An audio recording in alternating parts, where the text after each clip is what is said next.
Sejumlah finalis Miss Universe Indonesia melaporkan dugaan pelecehan yang dialami saat pengecekan badan. Tak hanya itu, mereka mengaku juga mendapat tekanan dan kekerasan verbal. Bagaimana bisa muncul dugaan pelecehan ini? Kita akan bahas bersama kuasa hukum finalis Miss Universe Indonesia 2023, Melissa Anggraini. Sebelumnya kami telah mencoba menghubungi pihak Miss Universe Indonesia namun belum mendapatkan respon.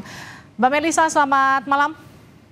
Selamat malam, Mbak. Jadi munculnya dugaan pelecehan seksual ini seperti apa awal mulanya? Iya, pada tanggal 1 Agustus itu sebenarnya finalis ini ada 30 orang ya yang akan melangsungkan yang namanya Grand Final. Jadi tanggal 1 itu hanya 2 hari menjelang Grand Final dilakukan. Sehingga di dalam schedule, kan mereka ini punya agenda resmi yang dilakukan selama karantina berjalan. Ini dilakukan di dalam sebuah hotel dan di agenda saat itu tuh sebenarnya mereka akan melakukan fitting.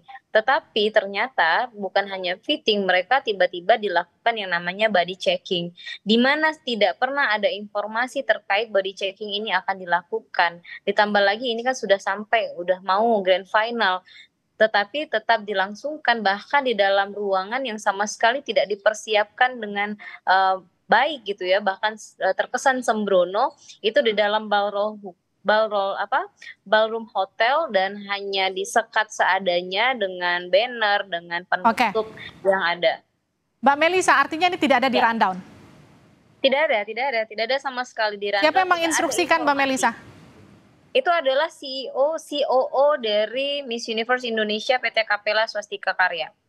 Ketika body checking ada siapa saja yang ada di dalam ruangan itu? Menurut keterangan dari korban, yang melakukan itu adalah COO dan didampingi ada bagian dari orang yang kalau tidak salah kiriman orangnya Manohara Beauty, mungkin dia bagian dari mencatat-catat, dan yang lain itu ada desainer dan lain sebagainya. Tidak tahu kepentingannya, ada yang desainer, ada yang Oke. asisten desainer, tapi dia laki-laki, Mbak. Mbak Melissa, ini betul ya ketika body checking didokumentasikan? Iya, tidak semuanya, tetapi 5 dari 30 orang ini mengaku sejauh ini kepada kami bahwa mereka dilakukan yang namanya pengambilan gambar menggunakan handphone. Berarti nggak semua ya? Tidak semua, tetapi yang paling dikhawatirkan meskipun mereka tidak difoto, beberapa korban ini, tetapi di dalam ballroom itu ada CCTV dan itu dekat sekali dengan tempat mereka dilakukan body checking dan tidak tahu apakah itu CCTV menangkap gambar seperti apa, kan tidak tahu. Jadi sejauh ini yang sudah melakukan pelaporan ada berapa korban, Mbak Melissa? Ya, mengingat korbannya tidak semuanya di Jakarta, sejauh ini yang bertemu sama kami baru sampai 3-4 orang, tetapi sudah berkomunikasi melalui handphone dan dalam waktu dekat akan bertemu. Mereka akan dan sudah menyatakan siap memberikan kesaksian kepada kepolisian, juga menerangkan bahwa mereka bagian dari korban, sudah menyampaikan juga bukti, melampirkan foto, video bahwa mereka ini adalah bagian daripada kontestan yang mengikuti proses itu. Mbak Melissa, jadi ketika kemudian ini tidak ada dalam rundown, kemudian mereka diminta untuk melakukan body checking di tempat yang tidak proper, katakanlah, ini tidak ada perlawanan sama sekali oleh para finalis kala itu ya? Dari keterangan korban menyampaikan bahwa di awal mereka sudah bilang, saya tidak nyaman. Dan mereka juga menyampaikan bahwa apakah emang harus semuanya, tetapi diyakinkan lagi bahwa kalian ini kenapa sih, ngapain malu-malu, embrace yourself. Kalian kalau di Indonesia aja begini, kalau di luar negeri akan lebih parah lagi. Kira-kira akhirnya mereka dibuat penuh dengan pergolakan batin, tidak bisa menolak, ditambah lagi sudah dekat dengan grand final. Mereka melihat sekelilingnya juga melakukan hal yang sama, karena kan itu dengar cerita teman-temannya juga sudah melakukan body checking. Jadi mereka ada ketakutan lah, kira-kira seperti itu. Artinya kan mereka melakukan itu dengan kesadaran, tapi kemudian apa yang membuat mereka pada akhirnya berani untuk melaporkan, Mbak Melissa?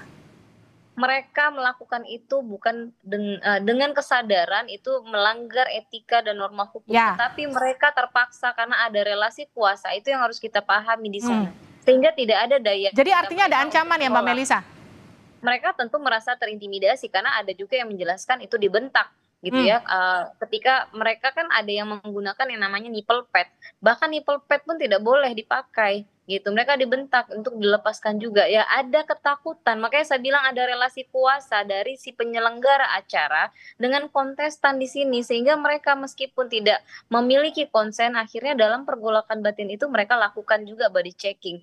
Nah, mengapa setelah ini baru mereka melaporkan kejadian ini? Karena mereka kan butuh juga berkonsultasi dengan keluarga, mereka Hmm, menyampaikan ini gitu ya kepada ya. kuasa hukum atau orang-orang yang memahami. Tetapi bahwa mereka sadar ini bertentangan dengan apa yang diajarkan, value yang diajarkan di keluarga juga di dalam lingkungan, ya kami akan support ini. Tidak banyak korban-korban pelecehan yang mau Yang speak up. berani ya, Mbak? Iya, mengingat kita memiliki juga budaya victim blaming gitu Oke. ya. Mbak Melisa, ini pihak panitia kan membantah adanya dugaan pelecehan. Jadi pasca kemudian ada pelaporan ke pihak kepolisian, ada nggak respon atau tindak lanjut dari pihak yayasan untuk menghubungi Mbak Melisa sebagai kuasa hukum dan juga teman-teman finalis yang melaporkan? Tidak ada, tapi kalau memang mereka tidak merasa melakukan pelecehan itu, mereka bisa sampaikan di dalam keterangannya nanti di Polda seperti itu. Oke, jadi ini rencana pemanggilan untuk pemeriksaan selanjutnya kapan, Mbak Melisa?